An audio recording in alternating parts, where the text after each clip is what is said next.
jam gene waali fini wiyete men ñande hoore biir tati siilu ujun ɗiɗi e nogas e jeegom ina hawre 13 mawnum yaawa ujunere temen nayi capannayi jeeɗiɗi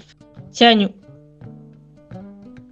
cañu beɗe ñorɗe koye ñeeñal e pinal fulɓe jeeya ko ñeeñal ngal rewɓe keerori ko ɗum addi konngol alaa ko nawi gorko e cañu beɗi rewɓe ina mbawno sañde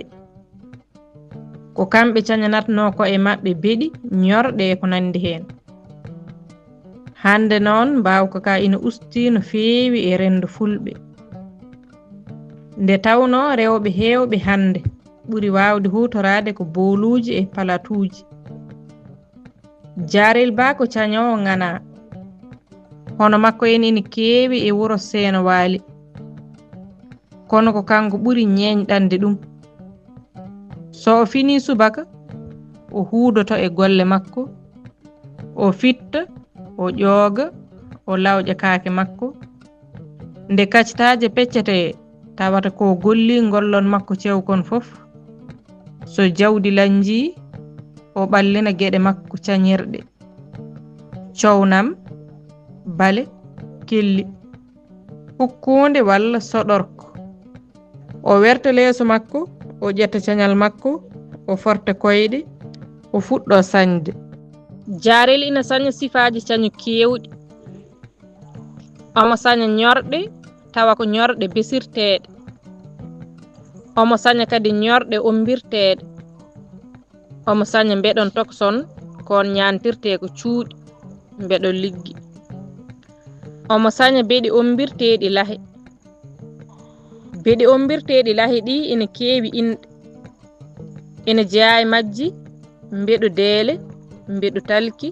mbeɗu coppeji mbeɗu gooƴe guure mbeɗu bange hoore e ko nandi heen hande Jarel koko fuɗɗoto mbeɗu kesu ko hanki o taññuno mbeɗu makko o sirti bale makko gila naane o fadi ko ha baaji makko kelli coofa o siido o fuɗɗo puɗogil makko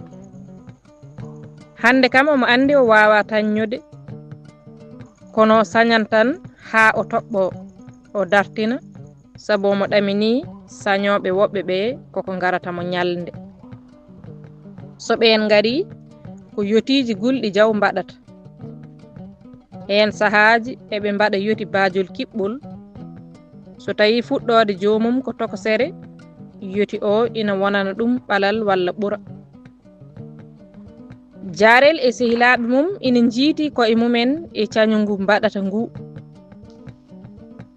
hande koɓe cañata ko haɗani tan e sohlaji maɓɓe keeriɗi kono ko ɗum golle jencinanojeɓe ngaalu eɓe jokkodira e yeeyoɓe gueɗe ganni kala koɓe cañi ɓen garat ɗo cooda haajuji maɓɓe kewɗi hande ɓe kumtata ɗumen koye jencude cañu maɓɓe ko Jarel en mbaɗata ko hunde fotde ɓanginede yaajne e guure men fof beele rewɓe men ɓe mbawa sañde ɓe ina ikkito ngal karallagal joɗgal kewgal nafoore ngal potten rende